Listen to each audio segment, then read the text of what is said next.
In part 5.4, we're going to look at another type of reaction, which is called oxidation reduction.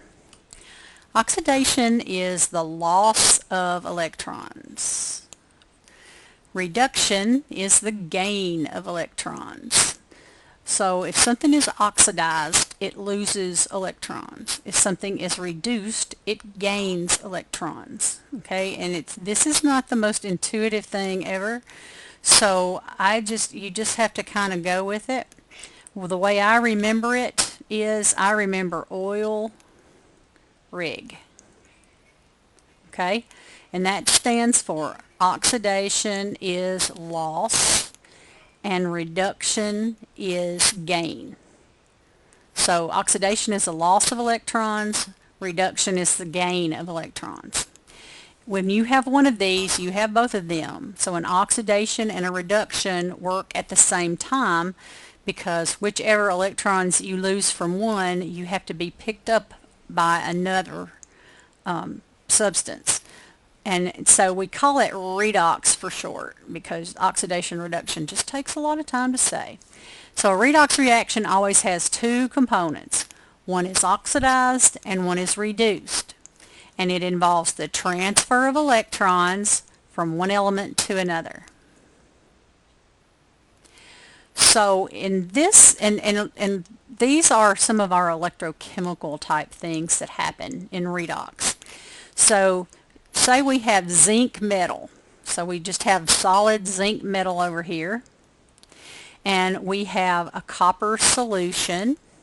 And so since they're in solution, we have copper ions, okay, and they're in water. And on the other side, we have copper metal that's going to form on top of the zinc.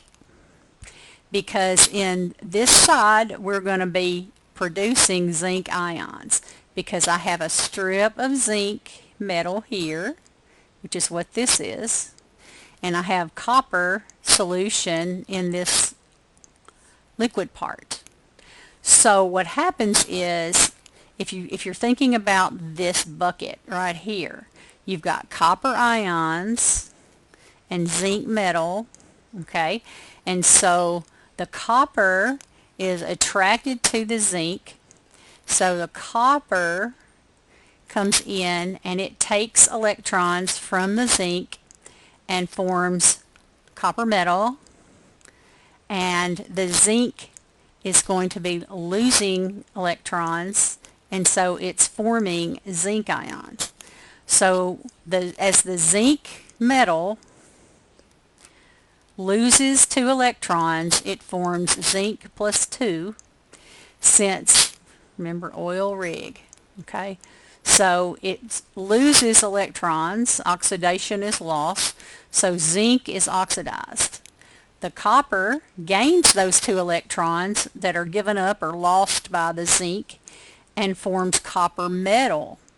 So the Cu2 plus, the copper ion, is reduced, okay, because what? It gained electrons. It's the rig.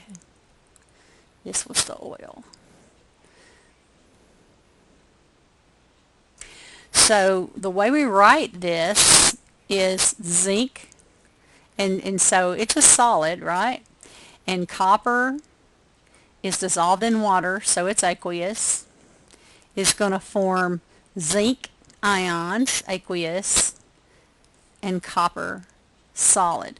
You can always tell something's an oxidation reduction if you see a solid version on one side and an ion version of it on the other side. Okay, that's your hint that it's an oxidation reduction. Since zinc goes from zinc, and remember that these elements are going to have a 0 charge. Okay, so you're basically going from a zinc 0 to a zinc plus 2, so you've lost 2 electrons, okay, because now you have more protons than you do electrons, which gives you the positive charge. The copper that's in solution already needs 2 electrons, so it's going to gain those 2 electrons that are lost by the zinc, and it's going to go from a 2 plus to a copper 0 charge. So each of these we can write as a reaction on its own. We call it a half reaction. So on the oxidation side, zinc is going to zinc plus 2 electrons because it lost electrons. So that's the oxidation. Reduction, half reaction, is the copper 2 plus going to copper 0. And for it to go from a plus 2 to a 0, it has to gain 2 electrons. So that is your reduction. So zinc is oxidized and copper ion is reduced. Zinc is oxidized to zinc plus 2. Copper 2 plus is oxidized to copper. Whatever is oxidized is actually causing the other compound to be reduced. So what's oxidized we call a reducing agent. Okay, zinc is oxidized, so it is a reducing agent because it reduces copper 2 plus to copper metal, which means it gained electrons, and reduction is gain, so it was reduced. So that's why whatever's oxidized is called the reducing agent. What would whatever's reduced be called? Oxidizing agent. You guessed that, didn't you? Okay? So, just like I said, so the opposite, whatever's reduced, is the oxidizing agent because it caused the oxidation of the other one. And so they go hand in hand. You've always got redox because you've got a reduction and an oxidation going on at the same time. So just the way you write these, okay, because if sodium is losing the electron, then it's going to be on the product side. So if you're going from sodium metal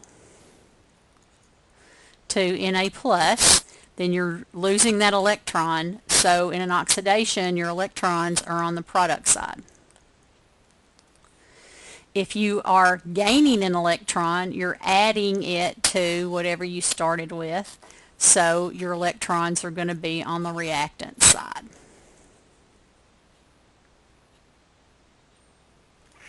So some examples of oxidation reduction reactions would be rust. That's one of the most common. Whoop. Didn't mean to do that. Oop, go back. Okay. Sorry.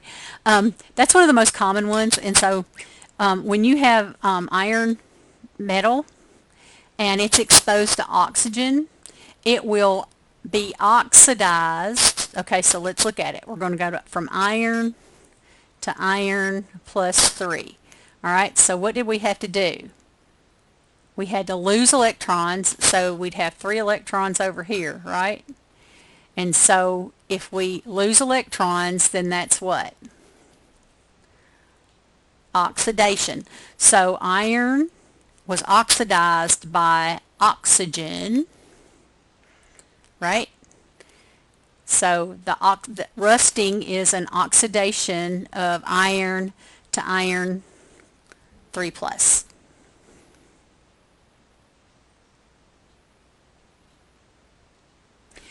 Another example is where we have batteries, and there are many types of batteries, but one type is involves a brass pin, which is in the center here, and you have zinc, and then you have manganese dioxide, and manganese dioxide oxidizes zinc. And so zinc will go from zinc metal to zinc plus 2, and the manganese will go from the manganese plus 4 to manganese plus 3. So the overall reaction for this battery is zinc plus 2 manganese dioxide forms zinc oxide plus manganese trioxide. Cool? Pretty cool. Another is very near and dear to me, because I've had one of these, is how a pacemaker works. A pacemaker has a lithium battery in it, and the reason we want lithium batteries in pacemakers is because they'll last like 10 years. And so, but that power to make sure that your heart pumps like it's supposed to in the right pace is where you will have lithium, and lithium will go to lithium plus 1. Okay, and so if I'm going from lithium to lithium plus 1, I'm producing 2 electrons. Then iodine picks up those electrons and forms iodide, and so that reaction goes on and on and on and on, and makes sure that these little metal leads that have been placed in your heart produce a little bit of electricity to make sure that your ventricles are going to pump at the same time, and your atria, depends on what kind you have. And so they do that. So which one is oxidized and which one is reduced? Okay, so which one loses? Or easier question might be, which one gains electrons? Because that one's kind of easy, because you're gaining them because you're adding them there. And so oil rig is gained, so that's your reduction. And so the lithium is oxidized and the iodine is reduced. And so that keeps your heart happy and beating and keeps you out of the hospital. So just remember, oxidation results in the gain of electrons. Reduction is the what? Gain of electrons. Sorry, this is loss of electrons. Gain of electrons. It can also be the loss of oxygen atoms or the gain of oxygen atoms. That's where initially the oxidation came from, but what we found was that this does not have to have oxygen. So things can be reduced or oxidized without oxygen. So it's almost like a misnomer to call it oxidation now, but it stayed. So oxidation, in addition to losing electrons, so you lose electrons in oxidation, you can also gain oxygens or lose hydrogens. In reduction, you gain electrons, but you can also lose oxygen or gain hydrogens. And so that's just another way of looking at it. But if you look at the electrons, you can always tell what's going on.